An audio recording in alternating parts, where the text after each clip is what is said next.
Next morning, breakfast at the hotel. The Copley Square puts on a nice spread for breakfast.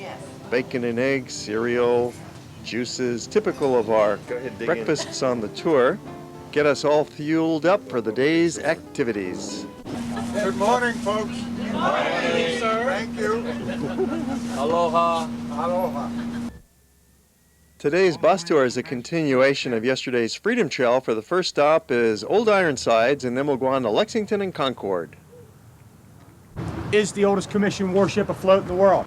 A little bit of history about this ship. It was commissioned in 1797, dropped into the water in 1797. Is in three major wars: the Croisade War with France, the Tripolitan Wars with the Barbary Pirates or the Barbary Corsairs, and the War of 1812. And in those three wars, she was in 33 major battles. Never lost one battle. Not an enemy soldier ever stepped foot on this deck unless they were brought on as a prisoner of war, and not one cannonball ever came through the side. Pretty good. Guess you could say it's Boston's only undefeated team. Okay, at least everybody's got a little bit of sense of humor on a day like today. Now, the first mast we're going to talk about is what's known as the foremast. It's right here. It stands at 198 feet tall. That's from the very bottom of the ship to the very top of the mast, which is known as the truck. The mast behind that is the main mast, which stands at 220 feet tall. And the mast behind that is the mizzen mast, which stands at 172 feet, 6 inches tall. It's also the hardest mast on the ship to hit with a cannonball. That's how it got its name. It was said that every cannonball that was fired at it kept missing it. Come on, I don't write the jokes here. Right here and right here is what's known as the head of the ship, or the bathroom for 500 personnel. And that's how many people were stationed on board, is 500 people. They fire a 32-pound shot, a distance of 400 yards. Each cannon weighs 2,200 pounds and takes a crew of 6 to 9 men to man each cannon. Several times in her 200 years, the USS Constitution was nearly scrapped, but through hard work and some miracles, she's been preserved as a great monument of the history of American warfare at sea. You see the quarters of the officers here. Thank you for coming to see Old Ironsides, and have a great day.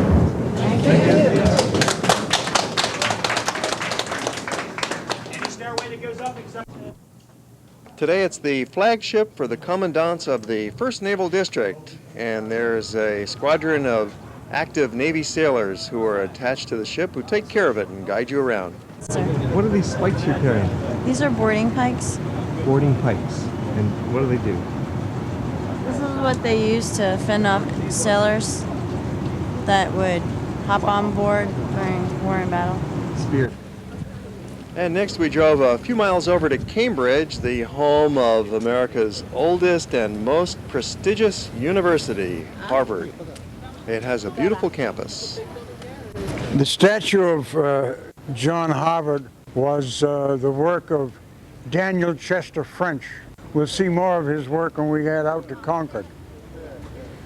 John Harvard was the outstanding theology professor at Cambridge. And he came here, signed a contract to teach. Caught pneumonia on the ship over and never lived to teach a day at Harvard. But he was so impressed with the work of the school in colonial times that he left his entire library to the school and left his entire fortune to the school. His entire library was 40 books, double the size of the library's collection, and his entire fortune was 400 pounds, which matched the amount of money that the Commonwealth of Massachusetts raised to build the buildings originally. So he doubled the contributions to the university with 400 pounds.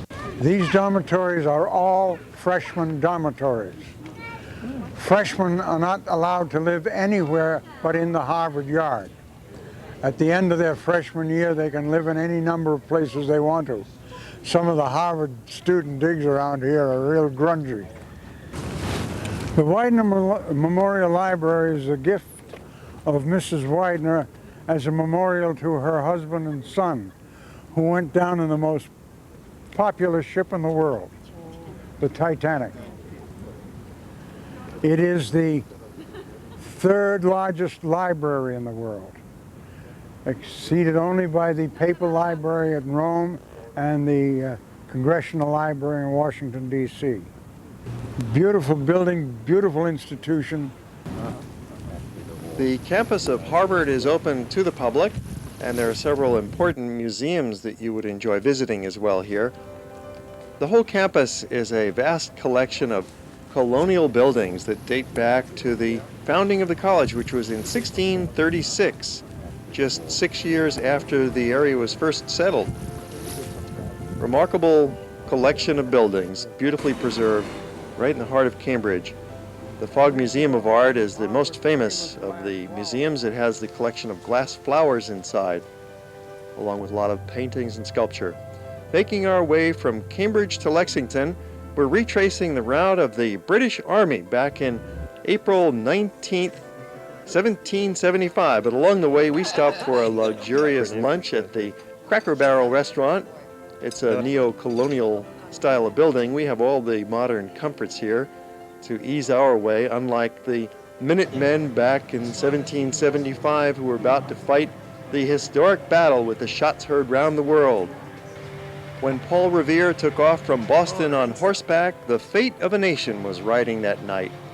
You know the rest in the books you have read, how the British regulars fired and fled, how the farmers gave them ball for ball from behind each fence and farmyard wall, chasing the redcoats down the lane, then crossing the fields to emerge again, under the trees at the turn of the road, and only pausing to fire and load.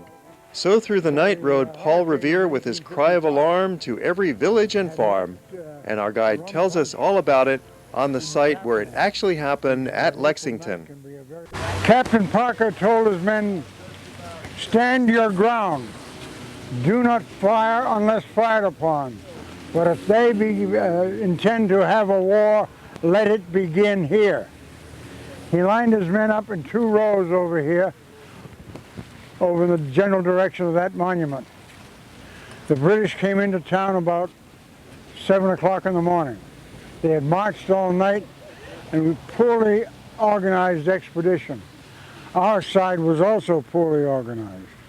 The British fired upon the men lined up here and charged, and 9 were killed at this spot.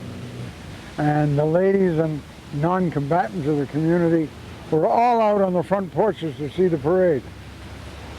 There was no parade to see but a bloody slaughter.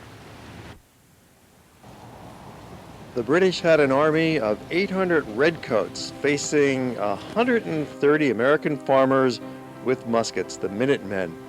And the clash happened right here on the field at Lexington.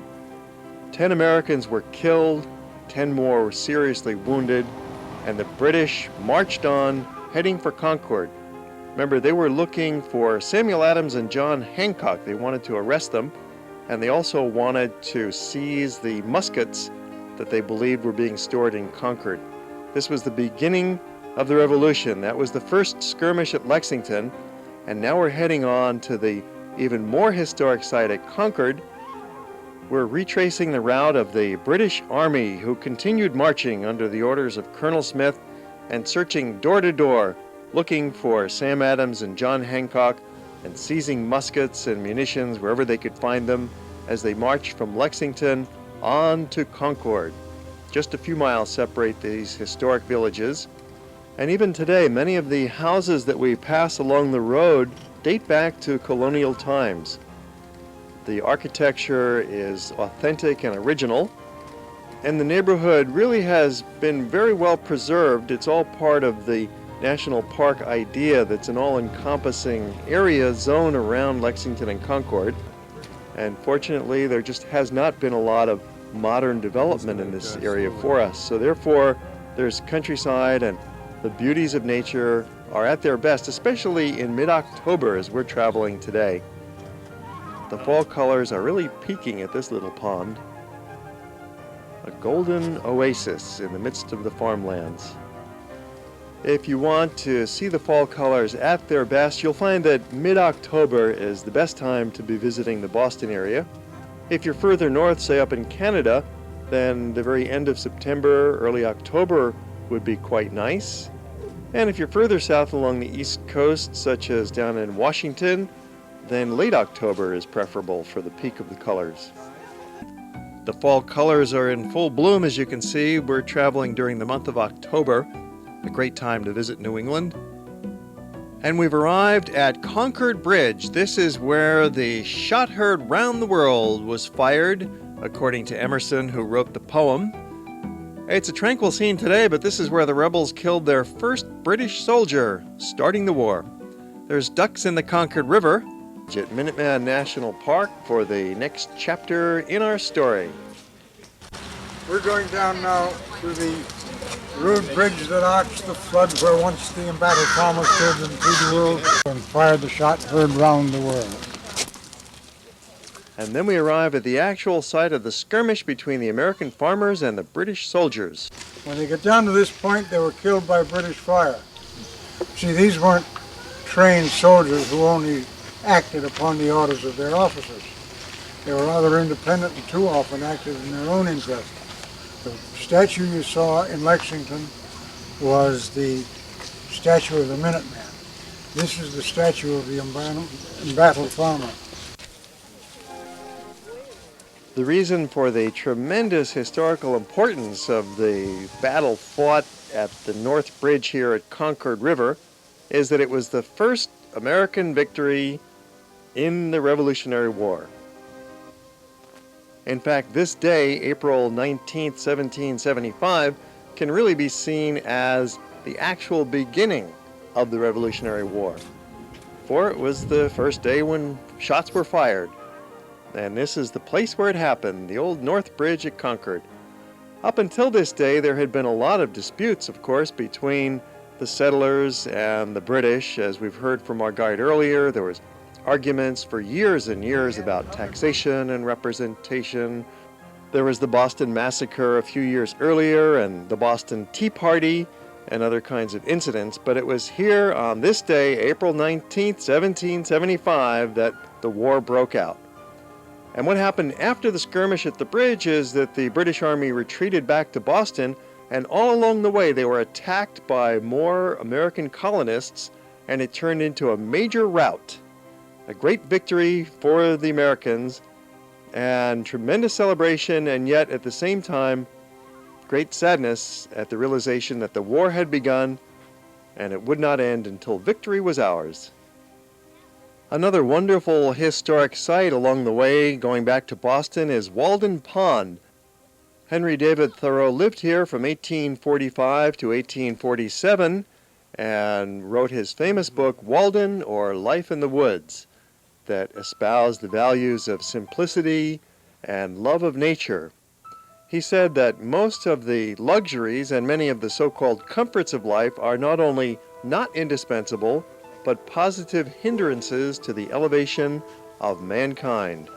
He lived in a small cabin in the woods, and there's a reproduction of that cabin at Walden State Park, statue of the author himself, Thoreau. He wrote that Walden is a perfect forest mirror. Nothing so fair lies on the surface of the earth. Nations come and go without defiling it.